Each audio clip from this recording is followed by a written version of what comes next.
पंचदशी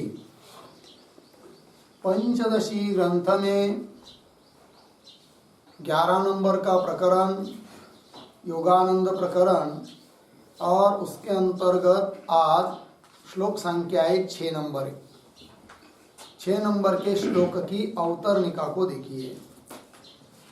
तो कह रहे हैं पुण्य पापयोः अतापकत्वे हेतु प्रदर्शन परम सह यह एवं विद्वान एते आत्मानं स्पृणुते उभे हि एव एष एते आत्मानं स्पृणुते इति वाक्यद्वयम् अर्थतः पठति। अब ग्रंथकार श्लोक के माध्यम से दो श्रुतियों का अर्थतः पाठ कर रहे हैं। कौन सी बात बताने के लिए? तो कह रहे हैं तो पुण्य पापयोः अतापकत्वे, विद्वान पुरुष के लिए, ज्ञानी पुरुष के लिए पुण्य और पाप रूप कर्म संतप्त नहीं करता है। इसलिए हेतु बताने वाले जो वाक्य द्वय श्रुति के उनका अर्थतः पाठ कर रहे ग्रंथकार। ठीक है, क्या लिखा? पुण्य पापयोः अतापकत्वे, ज्ञानी के लिए पुण्य पाप ताप कारक नहीं है। क्यों? कारण क्या? उस हेतु को प्रदर्शित करने वाले हेतु प्रदर्शन परक वाक्य श्रुति के वाक्य तैत्तरीय उपनिषद के वाक्य है। कौन वाक्य है वो? सह यह एवं विद्वान, जो इस प्रकार का उस ब्रह्म तत्व को जानने वाला विद्वान है वह एते अर्थात पाप पुण्य और हित्वा पद का अध्याय करेंगे। हित्वा मतलब त्यक्त्वा, तो पाप पुण्य को त्याग करके आत्मानं स्पृणुते, आत्मा का ही स्मरण करता है। अतः उसको पाप पुण्य से होने वाला संताप नहीं होता है। ये बात कही जा रही है। और उभे ही एव एष, एष मतलब वह ज्ञानी, उभे एते उभे, ये दोनों कौन? एते उभे से लेना है पुण्य और पाप। एते उभे पुण्य पापे, क्या? आत्मानं स्पृणुते अर्थात आत्मस्वरूपम स्पृणुते जानाति, उन पाप पुण्य को भी आत्मस्वरूप ही जानता है, आत्मा से अतिरिक्त उनको देखता ही नहीं है। अतः उसको पाप पुण्य से होने वाले संताप नहीं होते। दो हेतु है। तो पहले में क्या बताया? वो हमेशा पाप पुण्य को छोड़कर अपने आत्मस्वरूप का स्मरण करता है, इसलिए उसको पाप पुण्य रूप कर्म से जो संताप अन्य लोगों को होता है वैसा संताप ज्ञानी को नहीं होता है। एक बात हुई। और दूसरे श्रुति में कहा कि ये जो पुण्य और पाप है उनको भी जैसे अन्य सभी जगत को आत्मरूप ही देखता है, आत्मा से अतिरिक्त कुछ है ही नहीं है, उसी प्रकार इनको भी आत्मस्वरूप ही वो जानता है। इसलिए भी उसको उस पाप पुण्य से कोई संताप, कर्म से कोई संताप होता नहीं है, जैसा कि अज्ञानी लोगों को होता है। इस बात को कह रहे हैं श्लोक के माध्यम से। एवं विद्वान कर्मणि द्वे हित्वात्मानं स्मरेत् सदा कृते च कर्मणि स्वात्मा रूपेणैवैष पश्यति।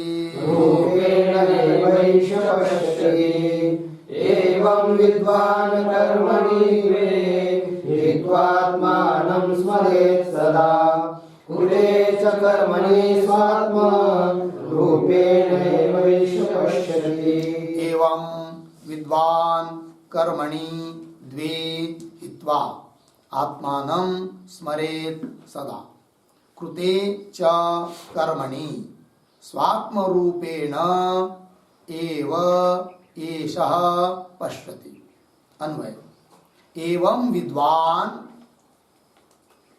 द्वे कर्मणि हित्वा,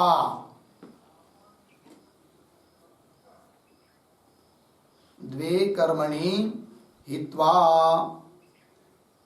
मिला आत्मानं सदा स्मरेत्,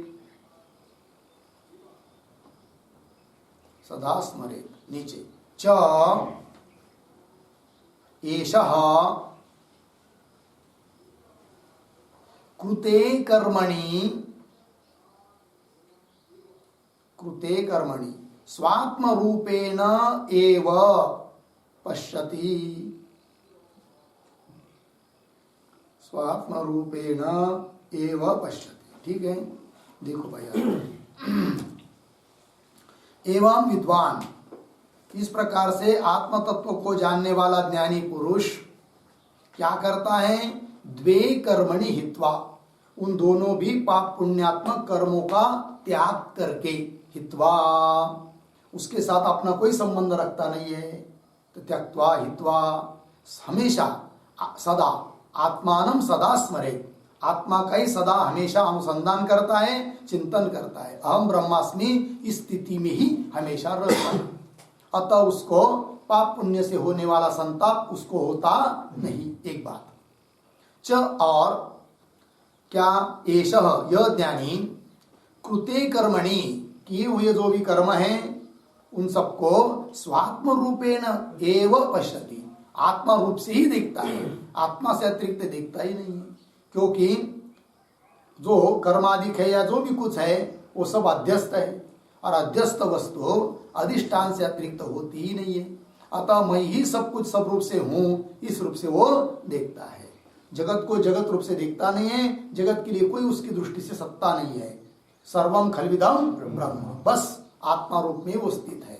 अतः भी उसको दुख होता नहीं, संताप होता नहीं है, ये कह रहे हैं। टीका को देखिए। एवं इति सह यह कश्चित पुमान, वह जो अर्थात कोई पुरुष। तो श्रुति में आया है सह यह, श्लोक के अवतरनिका में श्रुति है ना, सह यह एवं विद्वान। ठीक है ना, तो सह यह वो है वो। तो सह यह कश्चित पुमान, कोई पुरुष। एवं, एवं प्रतीक है श्लोकस्थ पद। एवं, एवं का अर्थ कर रहे हैं उक्तेन प्रकारेण, ऊपर कहे हुए प्रकार के अनुसार। क्या? सह यश्च अयम पुरुषे यश्च असौ आदित्ये स एकः, श्रुति है। इति अनेन प्रकारेण विद्वान, विद्वान का अर्थ कर रहे जानन, मतलब इस श्रुति में कहे हुए प्रकार के अनुसार विद्वान जानन, जानता हुआ, प्रवर्तते प्रवृत्त होता है। क्या कहा है उस श्रुति में? तो सह यश्च अयम, अयम अर्थात परमात्मा, जो यह परमात्मा है वह पुरुषे, पुरुष में, पुरुष अर्थात पुरुषे शब्द का अर्थ या करना है व्यष्टि संघात, स्थूल सूक्ष्म शरीर का जो हम लोगों का शरीर संघात है उसमें कौन है? वही परमात्मा है। सह यह च अयम, अयम परमात्मा पुरुषे, पुरुष में है। और यह च असौ आदित्य, और जो इसमें इस शरीर में आत्मा रूप पुरुष है वही आदित्य में है, सूर्य में है। और स एक, और वो परमात्मा एक ही है। अर्थात कहने का तात्पर्य तत् अहम, अहम तत्, है कि नहीं? इस प्रकार से अपने आत्म स्वरूप को ओतप्रोत भाव से जान रहा है। ब्रह्म ही मैं हूं, मैं ही ब्रह्म हूं, इस रूप से जान रहा है। इति अनेन प्रकारेण विद्वान, इस प्रकार से जो विद्वान अर्थात जानन, जानता हुआ, प्रवर्तते, वर्तते रहता है ज्ञानी पुरुष। सह एते, एते प्रतीक है कि नहीं? तो एते का अर्थ कर रहे हैं पुण्य पापे, है कि नहीं? पुण्य और पाप। हित्वा इत्याद्यारः, एते प्रतीक है, मतलब कहाँ का प्रतीक है? श्रुति में आया है कि नहीं? स यह एवं, एवं विद्वान एते, तो एवं पद भी बताया है कि नहीं? और एते, एते पद का अर्थ कर रहे पुण्य पापे। और टीकाकार कर रहे हैं हित्वा इति अध्याहारः, हित्वा इस पद का क्या करना है? अध्यार। तो क्या अर्थ निकलेगा? पुण्य पापे हित्वा। हित्वा का अर्थ होता है परित्यज्य, त्यक्त्वा, छोड़कर, ऐसा अध्यार करना है, बाहर से पद लाना है वाक्य के अर्थ को पूरा समझने के लिए, उसको बोलेंगे अध्यार। तो एते पुण्य पापे हित्वा इति अध्यारः। आगे आत्मानम, आत्मानम प्रतीक है है कि नहीं? उस श्रुति में आया हुआ है पद आत्मानम, उस आत्मानम का अर्थ कर रहे हैं ब्रह्मा भिन्नम प्रत्यंचम, है कि नहीं? ब्रह्म से अभिन्न जो प्रत्यंग का अर्थ है प्रत्येक आत्मा, अर्थात साक्षी रूप आत्मा, जीव के स्वरूप में कूटस्थ स्वरूप तत्व वो लेना है प्रत्यंग। और वो कैसा है? ब्रह्म से अभिन्न है। ब्रह्म कोई अलग चीज है और ये साक्षी कोई अलग है, ये बात नहीं, दोनों का अभेद ही है। ठीक है। आत्मानम ब्रह्माभिन्नम प्रत्यम च स्पृणुते, प्रतीक है स्पृणुते, श्रुति में आया है कि नहीं? स्पृणुते का अर्थ कर रहे हैं प्रीणयति। ठीक है जी, उसके साथ उसका ही सदा स्मरण करता है। प्रीणयति है कि नहीं? प्रीणयति मतलब स्मरति, स्मरण करता है, चिंतन करता है, उसका ही ध्यान करता है। ठीक है। स्पृणुते प्रीणयति, उसका अर्थ कर रहे पुनः सदा स्मरेत इत्यर्थ। स्पृणुते का अर्थ कर दिया प्रीणयति और उसका भी अर्थ कर रहे क्या? सदा स्मरेत, हमेशा स्मरण करता है उस आत्म तत्व का इत्यर्थ। यतः पुण्य पापयोः मिथ्यात्व अनुसंधानेन हनम कृतम, अतः तद विषया चिंता एव नास्ति। स्पष्टीकरण कर रहे हैं यतः, जिस कारण से कि उस ज्ञानी महात्मा ने पुण्य पापयो, पुण्य और पाप इन दोनों को भी क्या किया? मिथ्यात्व अनुसंधानेन, जैसे समस्त जगत मिथ्या है तो मिथ्या रूप से उसका त्याग, मिथ्या वस्तु के बारे में मिथ्यात्व का निश्चय होना वही उसका त्याग है। उसको उठाकर कहीं लाम दूर जाकर फेंकना पड़ता है, ये बात नहीं है। वो जैसी है उसको वैसा समझना, यही उसका त्याग है। जैसे रज्जु के ऊपर सर्प की प्रतीति हो रही है, अतः यदि कोई बोलेगा अरे जो जान रहा है कि नहीं ये रज्जु है सर्प नहीं है, किंतु दूसरा व्यक्ति समझ रहा है नहीं सर्प है, तो जो रज्जु है ऐसा जानता है वो कहता है उसको अरे भाई तुम एक काम करो, इसमें जो तुमको सर्प दिखाई दे रहा है ना, उस सर्प को त्याग दो। सर्प को त्याग दो मतलब उसको उठाकर कहीं ले जाकर फेंक दो, ये बात नहीं है कि नहीं? तो क्या करो, इस सर्पत्व बुद्धि का त्याग करो, फिर या धारण करो ये रज्जु है करके, और है ये वो रज्जु।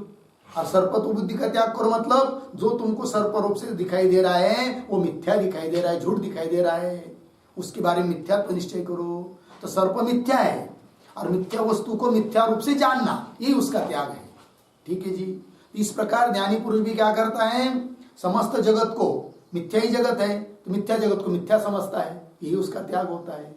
और उस जगत के अंतर्गत है पुण्य पाप, उसको भी मिथ्या समझता है, तो मिथ्या को मिथ्या समझना वही उसका त्याग हो जाता है। ठीक है। तो देखिए यतः पुण्य पापयोः मिथ्यात्व अनुसंधानेन, अनुसंधानेन ज्ञानेन चिंतनेन, पुण्य पाप के बारे में मिथ्यात्व का चिंतन करने से हनम कृतम, हान मतलब त्याग, त्याग हो गया उसका, हनम कृतम त्याग हो गया। अतः तद विषया, तो जिसका मिथ्यात्व निश्चय हुआ है, जिसका त्याग हुआ है, अब उसके बारे में क्या चिंता है? चिंता करने की जरूरत नहीं, चिंता होती ही नहीं है। तद विषया, तद विषया पुण्य पाप रूप कर्म विषया चिंता एवं नास्ति, उसके लिए कोई चिंता नहीं है। और चिंता ही नहीं है तो चिंता से जन्य होता है दुख, तो उसके लिए उनको दुख भी नहीं है। फिर पुण्य पाप से दुख भी नहीं होता है, कर्म से दुख भी नहीं होता है, किसको? ज्ञानी को। तो चिंता एवं नास्ति। कुतः तन्निमित्त कह ताप, अब चिंता ही नहीं है तो चिंता के निमित्त से होने वाला ताप ज्ञानी को कहां से होगा? अर्थात नहीं होगा। ताप मतलब दुख। कुतः तन्निमित्त कह ताप इत्यभिप्राय। हाँ, अज्ञानी के बारे में नहीं कह सकते, क्योंकि अज्ञानी पुण्य पाप कर्म जगत इस सबको क्या समझता है? सत्य समझता है तो झूठ समझता है सत्य। अतः उसको, अज्ञानी को उसके बारे में चिंता होती है, अरे रे क्यों मैंने पाप किया होगा, क्यों मैंने पुण्य नहीं किया होगा, इस प्रकार की चिंता होती है। किसको? ज्ञानी को। और चिंता का कार्य जो ताप दुख वो उसको फिर होता है। ये बात ज्ञानी को नहीं होती है, अज्ञानी को होती है। देखिए किंच, और क्या भाई? और कह रहे किंच एषः प्रतीक है, एषः का अर्थ कर रहे विद्वान। एते पूर्वोक्ते उभे पुण्य पाप रूपे, अवतरणिका में जो दूसरी श्रुति आई है ना, उसकी व्याख्या करने जा रहे। उभे ही एव एषः एते एते उभे एते एते का अर्थ बताया पुण्य पापे। वही श्लोक में आया है कर्मणि पुण्य पाप रूप कर्म हित्वा हो गया ना। हाँ किंच एषः मतलब विद्वान एते पूर्वोक्ते उभे एते उभे आया है ना श्रुति में, तो एते पूर्वोक्ते उभे अर्थात पुण्य पापे उभे पुण्य पाप रूपे कर्मणि श्लोक में आया है, वही पुण्य पाप रूप कर्म। देहेंद्रियादि प्रवृत्त्या जनिते वो कैसा उत्पन्न हुआ है पुण्य पाप रूप कर्म, तो देह इंद्रियादिक के प्रवृत्ति से उत्पन्न हुआ जो पुण्य पाप रूप कर्म। क्योंकि हम लोग प्रवृत्त होते हैं कि नहीं, तभी तो उस प्रवृत्ति से उत्पन्न होता है क्या पुण्य पाप। यदि शुभ कर्म में प्रवृत्ति हुई तो उससे पुण्य उत्पन्न होता है, अशुभ कर्म में प्रवृत्ति हुई तो उससे पाप उत्पन्न होता है। तो देखो भाई कर्मणि देहेंद्रियादि प्रवृत्तियां जनिते पूर्ण विराम जनिते कर्मणि ऐसा लगाना है। देहेंद्रियादि के प्रवृत्ति से उत्पन्न हुए जो कर्म पाप पुण्यात्मक कर्म, अब उनके बारे में क्या करता है ये ज्ञानी पुरुष, तो करे स्वात्म रूपेण एव। स्वात्म रूपेण एव यह प्रतीक है, ठीक है। श्लोक में आया है कि नहीं, उस श्रुति में आया है आत्मानम, और उसका अनुवाद करते हुए श्लोक में कह दिया स्वात्म रूपेण एव, तो वही तो स्वात्म रूपेण एव आत्मा रूप से उसको देखता है। किस तरह, तो कह रहे इदम सर्वम यद अयम आत्मा, यह जब भी जो भी कुछ है वो सब कुछ आत्मा ही है। बृहदारण्यक उपनिषद इत्यादि वाक्योक्त प्रकारेण पश्यति, इस वाक्य में कहे हुए प्रकार के अनुसार उन पाप पुण्य को भी कर्म को भी समस्त जगत को भी क्या आत्मा रूप से ही देखता है। आत्मा से अतिरिक्त अधिष्ठान से अतिरिक्त इन अध्यस्त पदार्थों को देखता ही नहीं है। इत्यादि वाक्योक्त प्रकारेण पश्यति, पश्यति का अर्थ कर रहे जानाति इत्यर्थ जानता है। अतः स्वात्मा भिन्नत्वात् अपि अतापकत्वम इति भावः, तो ये भी एक हेतु हुआ ताप क्यों नहीं होता है ज्ञानी को ये कहने के लिए।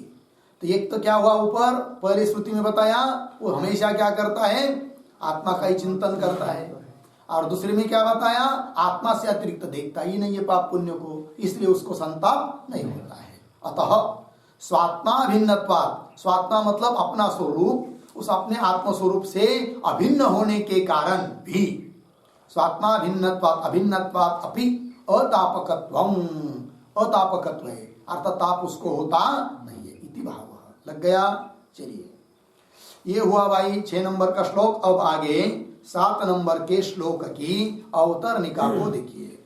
ननु पूर्व पक्षी शंका कर रहा है, क्या कहता है, ननु ना भुक्तम क्षीयते कर्म कल्पकोटि शतैरपि, प्रमाण दिया उसने। इत्यादि शास्त्र सद्भावात् अनादौ संसारे बहुजन्मोपार्जितेषु पुण्यापुण्य लक्षणेषु कर्मसु असंख्यातेषु अप्रसिद्धत्वेन आत्मतया अनुसंधान अयोग्येषु सत्सु कथम तद्विषया चिंता न भवेत् इति आशंक्य। यहाँ तक पूर्व पक्षी हुआ, ननु से लेकर आशंक्य तक। वो कहता है कि तुम कर रहे हो, सिद्धांत को कहता है वो कि तुम कर रहे हो कि वो पुण्य पाप रूप कर्म ज्ञानी के लिए चिंता उत्पन्न नहीं करते हैं, और चिंता ही नहीं है तो चिंता से जन्य ताप भी नहीं है, किंतु ये तुम्हारा कहना ठीक नहीं है। कौन बोल रहा है, पूर्व पक्षी बोल रहा है सिद्धांत को। क्या बोल रहा है, तो पुनादि के क्रम से ननु, तो एक शास्त्र बताता है, प्रमाण दे रहा है। क्या प्रमाण है, ना भुक्तम क्षीयते कर्म कल्पकोटि शतैरपि, कल्पकोटि शतैः अपि अभुक्तम कर्म न क्षीयते। ध्यान है, ठीक है ना। कल्पकोटि शतैः अपि, कल्पकोटि शतैः मतलब 100 करोड़ों कल्प बीत जाने पर भी, एक कल्प नहीं, 2 कल्प नहीं, 1 करोड़ 2 करोड़ नहीं, 100 करोड़ 100 करोड़ कल्प बीत जाए तो भी अभुक्तम भोगे बिना कर्म न क्षीयते। कितना जबरदस्त वज्रलेप होकर रखता है वो कर्म, है कि नहीं। जो कर्म किया वो जरूर भोग देगा ही, आज न कल, इतना ही, है कि नहीं। बहुत काटा मारा हो, काटा मारना जानते हैं कि नहीं महाराजो खरीदी करते समय, बेचते समय दुकानदार लोग कोई क्या करते हैं, काटा मारते हैं। और शेतकरी लोग, कृषक लोग क्या करते हैं, किसी दूसरे के अपने बगल वाले का बांध करते हैं, है कि नहीं।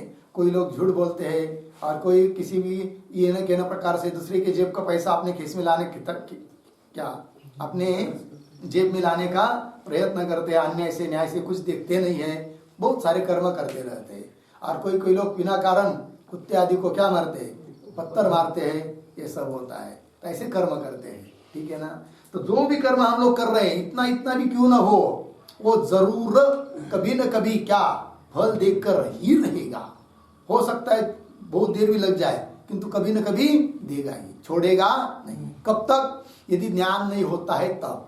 हाँ, ब्रह्म ज्ञान संपन्न हो गए, ब्रह्म ज्ञान प्राप्त कर लिया, तब तो संचित जलता है, क्रियमान जलता है, किंतु प्रारब्ध उस समय में भी भोगना ही पड़ता है। प्रारब्ध संचित जल सकता है, और यदि ज्ञान प्राप्त नहीं हुआ है तो संचित प्रारब्ध ये सब कुछ भोगना ही पड़ता है। उसके लिए, उसके निमित्त से, कर्म के निमित्त से कई जन्म लेने पड़ते हैं, है कि नहीं। हाँ, मधुकरी मांग के लाई, थोड़ी सी खाई और माजोरा होकर फेंक दिया, है कि नहीं। पुराने लोग बोलते हैं ना, क्या बोलते हो, खाऊन माजावं, फेकून माजू नहीं, क्या खाऊन माजावं, भोजन खाकर क्या करना है करो, उन्मत्त होना है तो हो जाओ, किंतु फेंको मत, क्योंकि अन्न ये ब्रह्म है। किंतु लोग, बहुत सारे लोगों को आदत रहती है, थाली में लेते समय बहुत लेंगे, ऐसा लगता है कि पुनः नहीं आएगा तो, समाप्त हो जाएगा तो, अब क्या होगा, पेट नहीं भरेगा तो, जो भी कुछ हो, लेते बहुत है, इतना खाते हैं, बाकी का फेंक देते हैं। बहुत बड़ा पाप है वो, ठीक है कि नहीं। सभी कर्म ऐसे होते हैं। तो कहने का तात्पर्य इस प्रकार का मधुकरी का अन्न फेंक दिया, या अपने घर का भी हो, कितना कष्ट होता है। एक और अपने थाली में आने के लिए कितने लोगों को कितना कष्ट करना पड़ा, इसका कभी विचार कर किया हम लोगों ने, नहीं किया, इसलिए फेंकते हैं, है कि नहीं। खेती से लेकर जोतना, बोना, काटना, धान्य लाता है, गिरने में जाता है, फिर आटा बनकर आता है, फिर उसको मलना पड़ता है, भाजना पड़ता है, तब जाकर कई कितने प्रयत्न करके हमारी थाली में वो आती है रोटी, और उसको हम लोग यदि फेंक देते हैं तो फिर जरूर अगले जन्म में बैल होना पड़ता है। किसके यहाँ, जिसके यहाँ से रोटी मांग के लाई ना, उसके यहाँ बैल होना पड़ता है। हाँ, फिर वहां पर वो खाने को नहीं मिलेगा।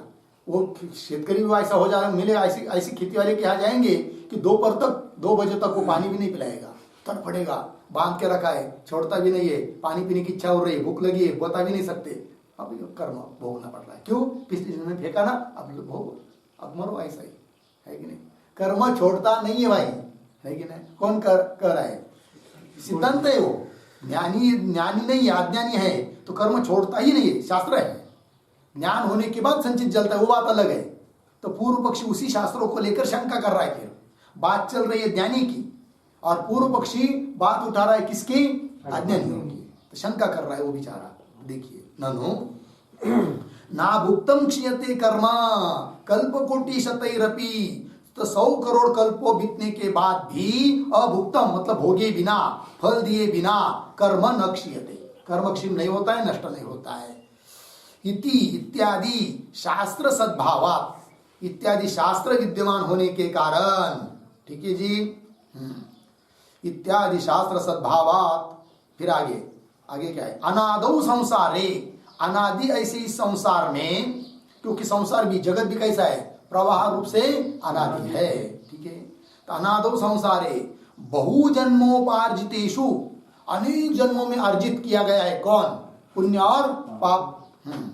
तो बहु जन्मोपार्जितेषु, कौन, पुण्य पाप लक्षणेषु कर्मसु, पुण्य पापात्मक कर्म अनेक जन्मों में क्या किया है, अर्जित किया है, प्राप्त किया है। कर्मसु कितना है वो, उसकी संख्या कुछ बता सकते हैं क्या, नहीं, कैसा है वो, असंख्यातेषु, असंख्य है। क्योंकि यहाँ पर जैसे एक दाना भी यदि बो देते हम लोग तो उससे बहुत दाने उत्पन्न होते हैं। एक ज्वारी का एक दाना भी बो दिया, गेहूं का, ज्वार का जो भी हो, तो उससे बहुत दाने उत्पन्न होते हैं। उस प्रकार हम लोगों ने, समझ लीजिए यहाँ पर एक छोटा सा भी कर्म कर दिया, बिना कारण किसी के मुंह में लगा दिया या किसी को गाली दिया, तो एक छोटा सा कर्म है, किंतु बता नहीं सकते हम लोग उस कर्म से ये कई जन्म लेना पड़ेगा। हो सकता है उतनी छोटे से कर्म से 100 भी जन्म लेना पड़ सकता है, 1000 भी जन्म लेना पड़ सकता है, क्योंकि वो बीज है कर्म और उसका फल है कौन? जन्म लेना। और एक एक जन्म में कितना दुख होगा, इसलिए बहुत सावधान से हम लोगों को जीवन जीना चाहिए। आत्मन प्रतिकूलानी परेशान न समाचरित, इस बात को जीवन में लाना चाहिए, है नहीं? क्या जो चीज अपने लिए प्रतिकूल सी लग रही है उस चीज का योग दूसरे के साथ मत आने दो, ये उसका अर्थ है। ठीक है कि नहीं?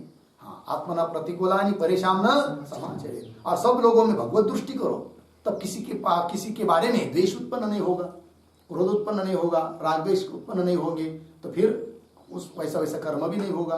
ठीक है, चलो। तो बहुजन्मोपार्जितेषु पुण्य पाप लक्षणेषु कर्मसु असंख्यातेषु, असंख्यात वो कर्म है, और वो पुनः कैसा है? अप्रसिद्ध है, मतलब दिखाई नहीं देता है कि नहीं? पाप पुण्य किसी को दिखाई देते हैं क्या? नहीं दिखाई देते। वो क्या ऐसे गुण है, वो धर्माधर्म रहते तो अपने अंतकरण में ही, किंतु वो दिखाई देते नहीं है, अप्रसिद्ध है। अप्रसिद्धि का मतलब दिखाई नहीं देते, जैसे घटपट दिखाई देते, क्योंकि यदि वो दिखाई देते हम लोग धो धो कर उसको निकाल देते, नहीं कि नहीं? लेकिन वो दिखाई ही नहीं देते। अप्रसिद्धत्वेन, लग गया? अप्रसिद्ध है वो। अप्रसिद्धत्वेन आत्मतया अनुसंधान अयोगेषु, उसका वो अप्रसिद्ध होने के कारण उनका आत्मा रूप से अनुसंधान नहीं कर सकते। कौन बोल रहा है? पूर्व पक्ष। आत्मा रूप से अनुसंधान उस चीज का कर सकते जो चीज दिखाई दे रही है। हाँ भाई, ये जगत है, दिखाई दे रहा है, ये सब आत्मा ही है, आत्मा से अतिरिक्त नहीं है, ऐसा अनुसंधान चिंतन कर सकते हैं। किंतु जो चीज दिखाई नहीं दे रही है, अस्पष्ट है, उसका आत्मा रूप से अनुसंधान कैसे करेंगे? कौन कर रहा है? पूर्व पक्षी। नहीं कर सकते, वो बोल रहा है। ठीक है कि नहीं? सर्प दिखाई दे रहा है तो सर्प का रज्जु रूप से अनुसंधान कर सकते हैं, क्योंकि दिखाई दे रहा है। शरीर का ब्रह्म रूप से अनुसंधान कर सकते हैं, क्योंकि शरीर दिखाई दे रहा है। किंतु धर्म अधर्म रूप जो पाप पुण्य है वो अप्रसिद्ध है, इसलिए उसका आत्मा रूप से अनुसंधान चिंतन कैसा कर सकेंगे? नहीं कर सकते। अप्रसिद्धत्वेन आत्मतया अनुसंधान अयोग्येषु सत्सु, ऐसे वो अयोग्य हुए। ऐसे होने पर यदि उनका पाप पुण्य के बारे में आत्मा रूप से चिंतन यदि उनका कर पाते, तब तो ज्ञानी को चिंता नहीं होती। किंतु ज्ञानी उस पाप पुण्यात्मक कर्म को आत्म रूप से अनुसंधान ज्ञानी नहीं कर सकता। क्यों?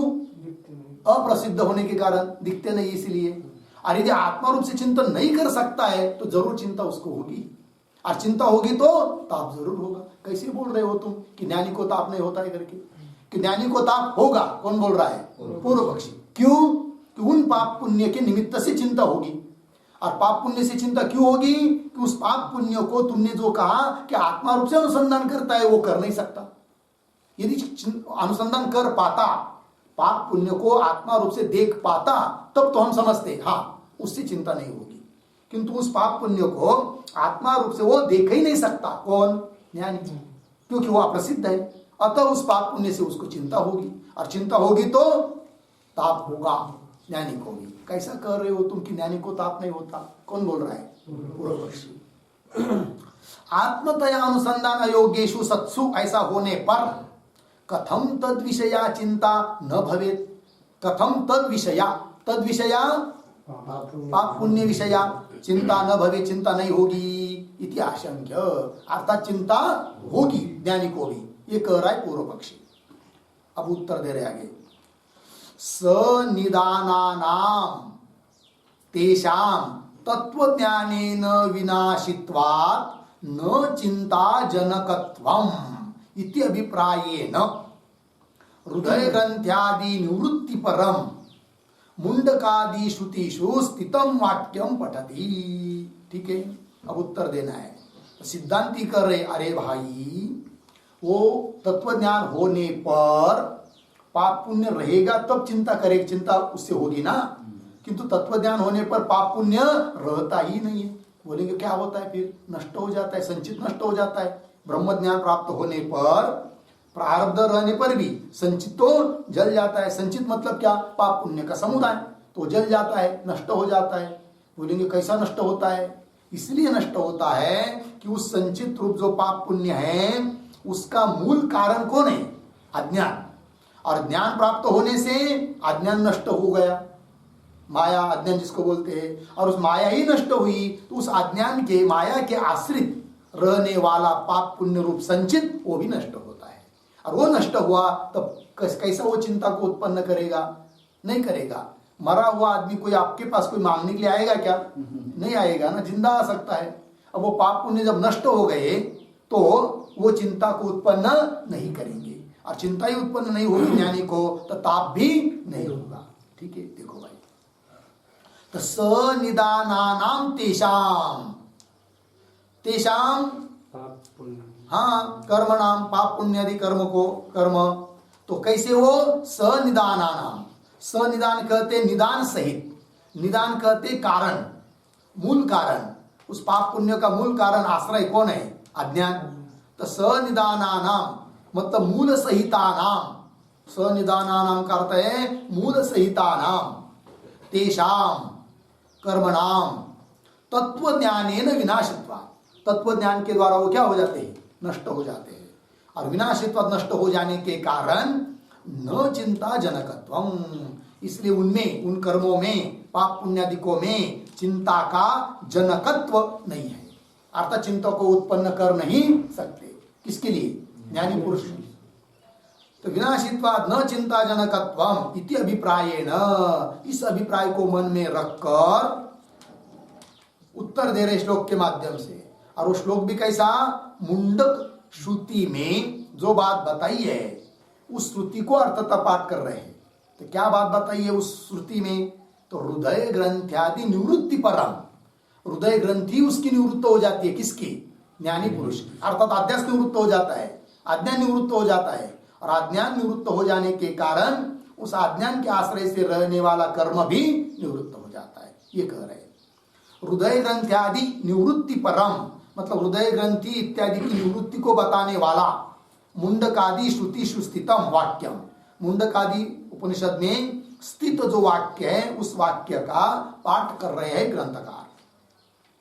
भिद्यन्ते हृदय ग्रंथि, भिद्यन्ते हृदय ग्रंथि, छिद्यन्ते सर्व संशयाः, छिद्यन्ते सर्व संशयाः, क्षीयन्ते चास्य कर्माणि, क्षीयन्ते चास्य कर्माणि, तस्मिन् दृष्टे परावरे, तस्मिन् दृष्टे परावरे। भिद्यन्ते हृदय ग्रंथि, छिद्यन्ते सर्व संशयाः, क्षीयन्ते चास्य कर्माणि, तस्मिन् दृष्टे परावरे।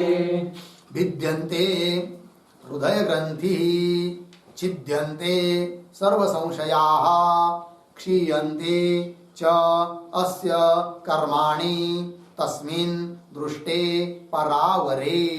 ठीक है, अन्वय परावरे तस्मिन् दृष्टे,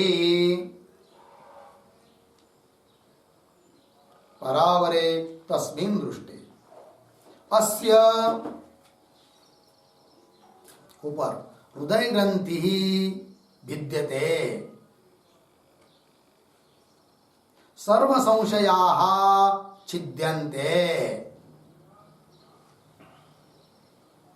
च कर्माणि क्षीयन्ते।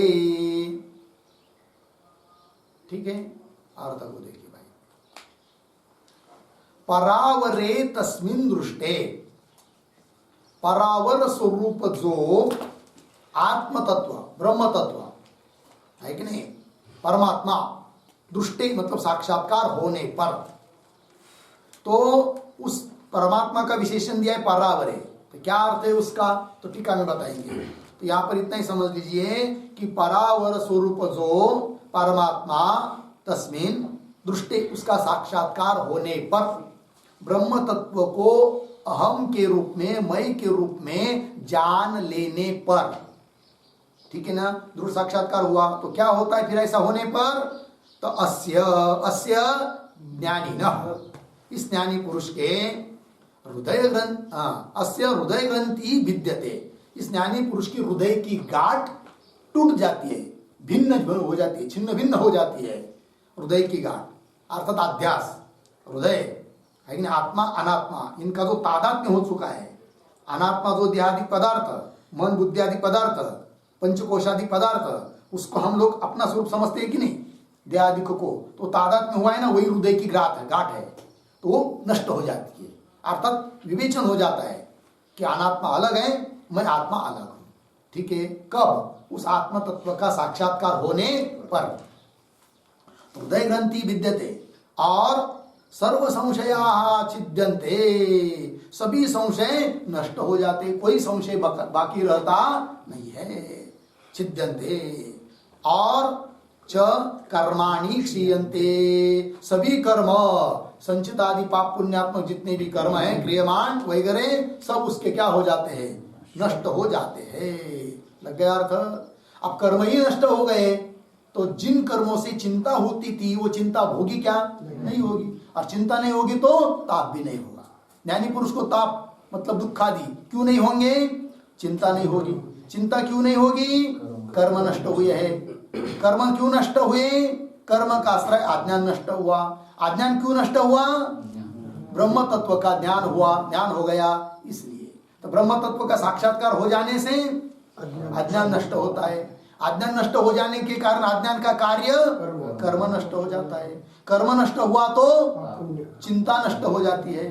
कर्म मतलब वही पाप पुण्य है, तो चिंता नष्ट हो जाती है, और चिंता नष्ट हुई तो उससे होने वाला ताप अर्थात दुख, संसार, जन्म मरण, वो भी नहीं रहता है ज्ञानी पुरुष के लिए। बात समझ में आई? तो चलिए फिर अब टीका को देखिए।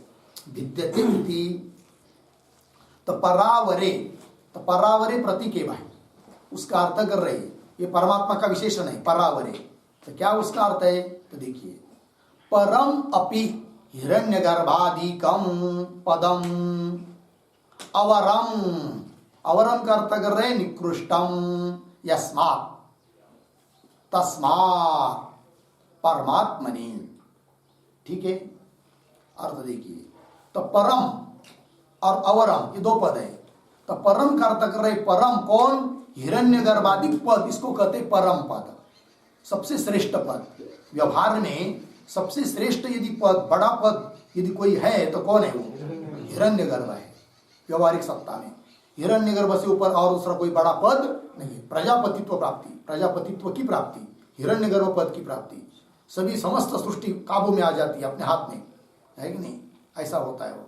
जैसे पंत प्रधान बन गया, सभी देश में हाथ में आया कि नहीं? उसी प्रकार प्रजापति बन गया तो समस्त ब्रह्मांड, सूर्य, चंद्र, पंचमहाभूत आदि आदि करके सब उसके निर्देश से चलते हैं, है कि नहीं? चाहे वो कर सकता है, तो इससे बड़ा पद और कौन हो सकता है? इतनी बड़ी सत्ता, है कि नहीं? वो इसीलिए उसको कह दिया परम पद। किंतु वो परम पद भी है अवर, जिसके दृष्टि से, अवर मतलब निकृष्ट, वो परम पद भी जिसके दृष्टि से निकृष्ट है, ऐसा जो तत्व वो है परम परावर, उसको क्या कहेंगे? परावर। वही देखिए, परम अपि हिरण्यगर्भादिकम पदम, परम ऐसे जो हिरण्यगर्भादिक पदम पद, वे भी है अवराम, अवरम अर्थात निकृष्ट, यस्मात् जिससे, तस्मात् उस परमात्मा, वो हुआ परमात्मा। तो परमात्मा शुद्ध चैतन्य, निरुपाधिक चैतन्य, उसके दृष्टि से हिरण्यगर्भ पद भी क्या है? अवर है, निकृष्ट है। इसलिए उस परमात्मा को क्या कह दिया? परावर। ठीक है ना जी? पर भी है अवर जिसकी दृष्टि से, ऐसा। तो पर कौन? हिरण्यगर्भ पद, वो भी है अवर जिसकी दृष्टि से, वो हुआ परावर, परमात्मा। यस्मात् तस्मात् परमात्मनि दृष्टे, दृष्टे प्रतीक है। दृष्टे शब्द का अर्थ कर रहे हैं साक्षात्कृते, साक्षात्कार कर लेने पर। अस्य, अस्य प्रतीक है, उसका अर्थ कर रहे हैं साक्षात्कारवतः, साक्षात्कार हुआ है जिसको, ऐसा पुरुष अर्थात ज्ञानी न। ठीक है, साक्षात्कारवतः। हृदयस्य, अस्य हृदय ग्रंथि विद्युत आया है कि नहीं? तो वो कर रहे, तो हृदयस्य ग्रंथि, हृदय ग्रंथि, हृदय ग्रंथि का विग्रह क्या? हृदय ग्रंथि मतलब हृदयस्य ग्रंथि ही हृदय ग्रंथि, षष्ठी तत्पुरुष समास। तो हृदयस्य मतलब क्या? तो हृदयस्य इसका अर्थ कर रहे हैं बुद्धेः चिदात्मनः च ग्रंथिवत् दृढ़ संश्लेष रूपात, है कि नहीं, रूपत्वात ग्रंथि। देखो भाई, ग्रंथि मतलब गांठ, किस किस की गांठ हुई है? तो बुद्धेः चिदात्मनः, बुद्धि और चिदात्मा। तो बुद्धि में चैतन्य का प्रतिबिंब पड़ा है कि नहीं? तो प्रतिबिंब जीव हुआ, है कि नहीं? और उसका अधिष्ठान कौन है? मूल बुद्धि का भी कूटस्थ चैतन्य। अलग अलग चीज है। बुद्धि क्या है? भौतिक है, भूतों का कार्य है, और चैतन्य अभौतिक है। बुद्धि जड़ है और चेतन चेतन है, ज्ञान स्वरूप है, ठीक है ना? इस प्रकार पुनः बुद्धि अनित्य है और चेतन नित्य है। दोनों का बिल्कुल संबंध है, सूत्राम संबंध नहीं है, अलग अलग है, किंतु दोनों का तादात्म्य हुआ। केवल बुद्धि का उसमें प्रतिबिंब, बुद्धि में उसका प्रतिबिंब पड़ा, उससे क्या हुआ? तादात्म्य हुआ, अर्थात वो चैतन्य जीव बुद्धि को ही अपना स्वरूप समझने लगा। फिर बुद्धि, मन, पुनः देह, शरीर, इन सबको क्या समझने लगा? अपना स्वरूप समझने लगा। अर्थात देहादिकों के साथ, बुद्धि मन इंद्रियों के साथ तादात्म्य हुआ। यही हुई गांठ, गांठ बैठ गई, अब छूट नहीं रही है। प्रयत्न कर रहे है कि नहीं? तो गांठ जैसी बहुत मजबूत होती, किसी किसी चीज की छूटती नहीं है, उसी प्रकार एक गांठ बन गई है। किसकी? आत्मा अनात्मा की, ठीक है ना? बुद्धि चिदात्मा की, वही दिया है। तो हृदयस्य बुद्धेः चिदात्मनः, बुद्धि और चिदात्मा की ग्रंथिवत, गांठ की तरह, दृढ़ संश्लेष रूपत्वात्, संश्लेष कहते संबंध, दृढ़ संबंध स्वरूप गांठ बन गई, ठीक है ना? दृढ़ संश्लेष रूपत्वात् ग्रंथि ही, तो ग्रंथि बैठ गई, गांठ हो गई, हृदय की ग्रंथि। ग्रंथि शब्द का अर्थ कर रहे अन्योन्याध्यास। थोड़े में क्या कहेंगे? अन्योन्याध्यास हो गया, ठीक है ना? हृदय ग्रंथि मतलब क्या? अन्योन्याध्यास, परस्पर में अध्यास। बुद्धि को अपना स्वरूप समझ रहा है, और बुद्धि स्वयं जड़ है, वो स्वयं को चेतन समझ रही है। तो बुद्धि को अध्यास हुआ मैं चेतन हूं, और चेतन को अध्यास हुआ मैं देह हूं, मैं बुद्धि हूं। तो परस्पर में क्या हुआ? अध्यास हुआ, अन्योन्याध्यास हुआ, वही गाढ़ है।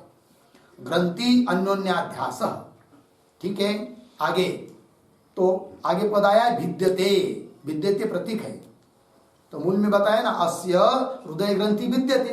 तो विद्यते का अर्थ कर रहे हैं विदीर्यते, विदीर्यते का भी अर्थ कर रहे हैं विनश्यति इत्यर्थ, नष्ट हो जाती है। किसकी?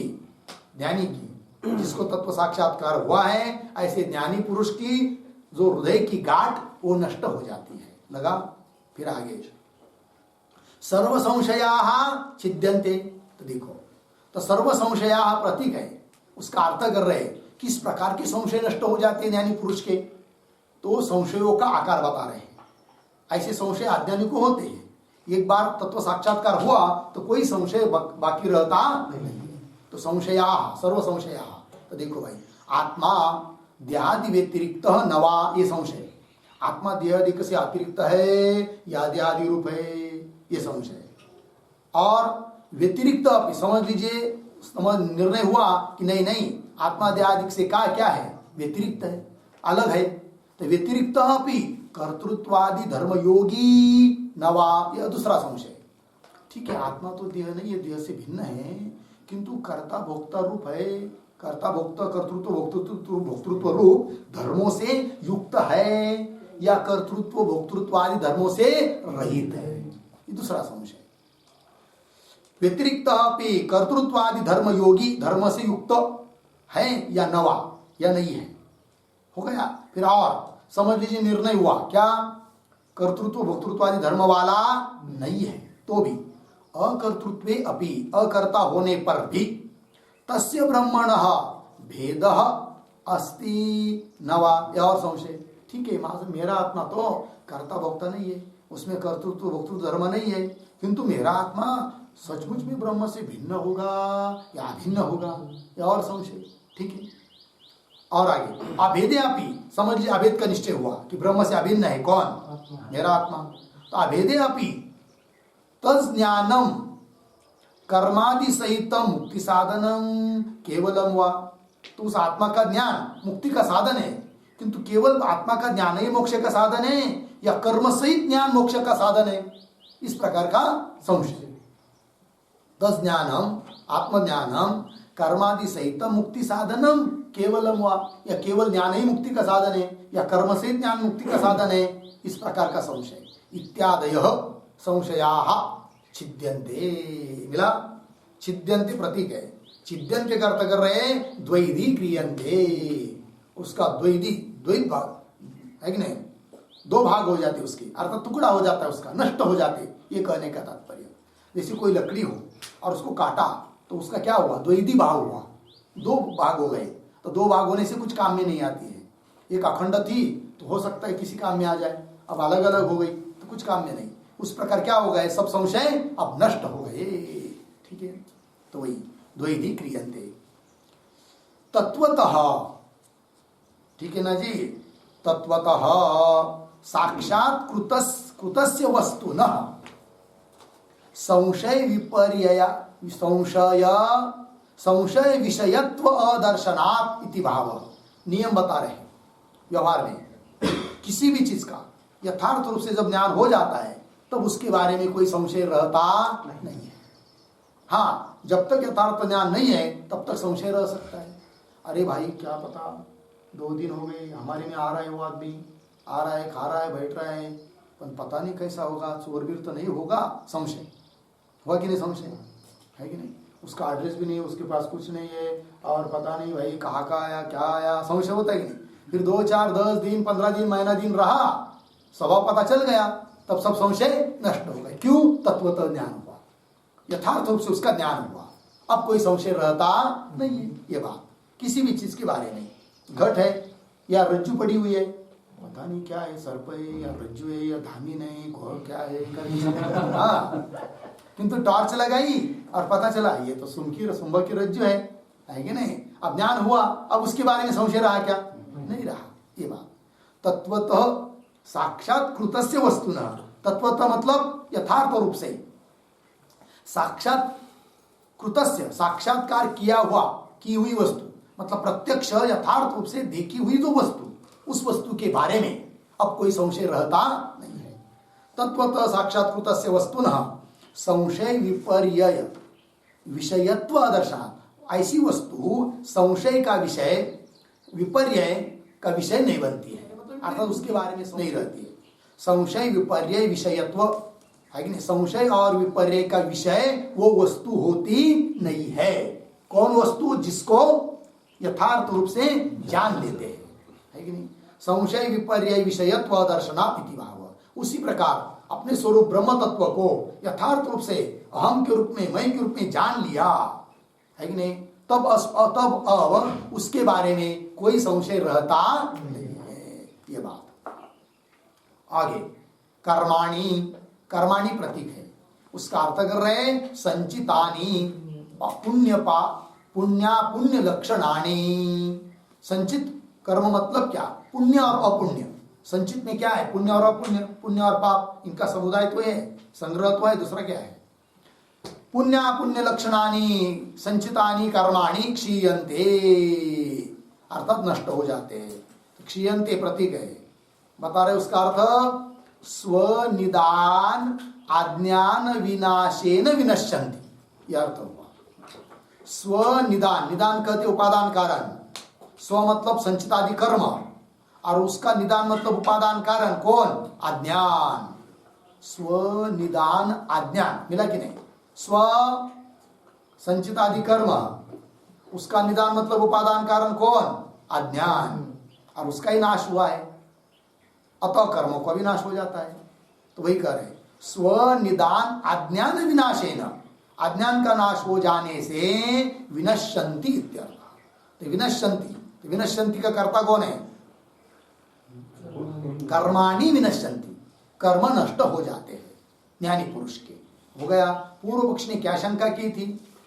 तो भाई वो तो कर्म है, भोगे बिना तो नष्ट होंगे नहीं, तो कर्म तो रहेंगे, फिर वो कर्म रहेंगे तो जरूर उसको चिंता होगी, चिंता होगी तो ताप भी होगा। तो उसका उत्तर दिया, अरे भाई हम अज्ञानी की बात थोड़ी कर रहे हैं, ज्ञानी पुरुष की बात कर रहे हैं। और जिसको ज्ञान हुआ है, तत्व साक्षात्कार हुआ है, उसको अज्ञान सहित कर्म उसके नष्ट हो जाते हैं, और कर्म ही नष्ट हुए तो कैसे चिंता को उत्पन्न करेंगे? नहीं करेंगे। तो चिंता ही नहीं उत्पन्न होगी तो चिंता से जन्य ताप कहां से होगा? अर्थात ताप भी नहीं होगा, दुख नहीं होगा। किसको? ज्ञानी पुरुष को। ये बात बता दी। हो गया। आगे क्या है? एक श्लोक लिहायचा का? हाँ, बड़ा है ना? बहुत बड़ा है तो फिर कर लेंगे। ओम पूर्णमदः पूर्णमिदं पूर्णात् पूर्णमुदच्यते पूर्णस्य पूर्णमादाय पूर्णमेवावशिष्यते। ओम शांति शांति शांति।